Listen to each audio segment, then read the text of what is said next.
You call yourself shy, but what if that's not true? What if the real reason you feel exhausted in social situations isn't fear of people, but awareness of everything? The tone of your voice, the shift in someone's eyes, the half-second pause before they reply. And by the end of this video, you'll see why your brain does this and why it feels so draining. You walk into a room. Before anyone speaks, your body is already scanning. Who looks open? Who looks bored? Where you should stand? How loud you should talk? During conversations, you don't just listen, you monitor. You replay your last sentence while the other person is still speaking. You notice micro-expressions. You adjust your tone mid-sentence. And afterward, you replay everything. You think, why did I say that? Did that sound weird? They paused. Was that judgment? This isn't just social discomfort. It affects your identity. You start to believe you're awkward, quiet, less socially capable than others. But here's what's happening underneath.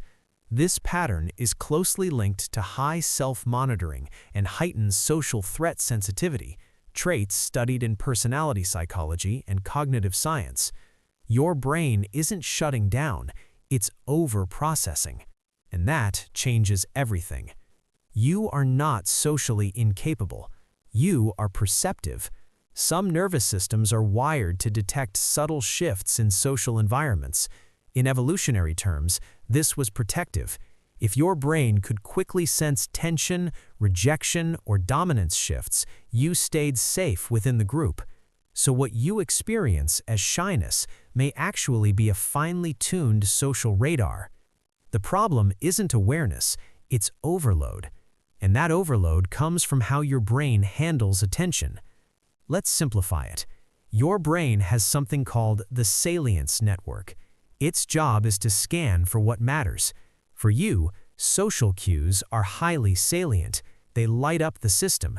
At the same time, your prefrontal cortex, the thinking, evaluating part, steps in to interpret everything. So the process looks like this: cue, detection, evaluation, adjustment. But here's the catch. Most people detect and move on. You detect and analyze. It's like having 20 browser tabs open during a conversation.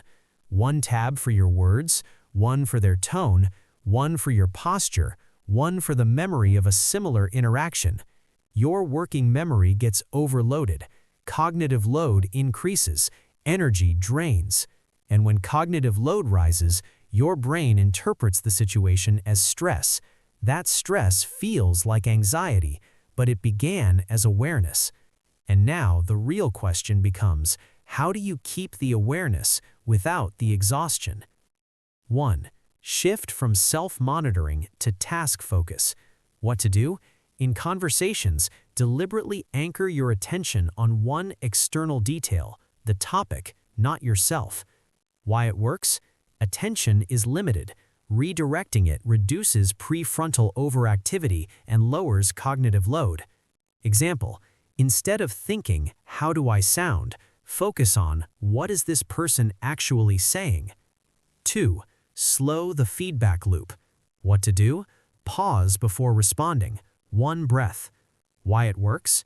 Breathing activates the parasympathetic nervous system, calming the threat response and reducing urgency to over-adjust. Example: someone pauses mid-sentence. Instead of filling the silence instantly, breathe once, then speak. 3. Limit post-event replay. What to do? Set a 2-minute timer after social interactions to reflect, then stop.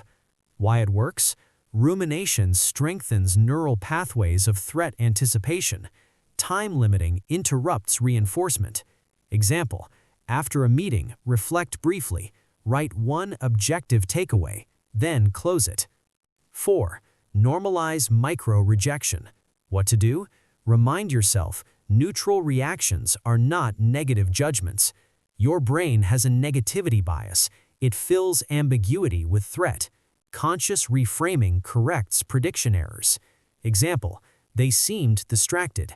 It may be about their day, not your worth. 5. Limit performance identity. What to do? Before entering a social space, decide, I am here to participate, not perform. Why it works? Performance mindset activates evaluation circuits. Participation reduces identity threat. Example, at a gathering, aim to ask 2 genuine questions, not impress anyone. Think of your awareness like a spotlight. Right now, it's pointed inward, blinding you. But a spotlight can be redirected. The goal isn't to dim it, it's to turn it outward intentionally. Awareness plus intention becomes presence. Awareness without direction becomes anxiety. You were never shy. You were scanning without a filter. And now you know how the filter works. There's nothing wrong with a sensitive radar. It means you notice. It means you care.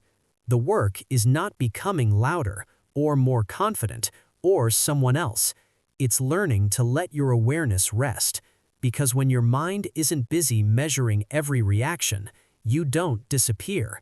You finally arrive.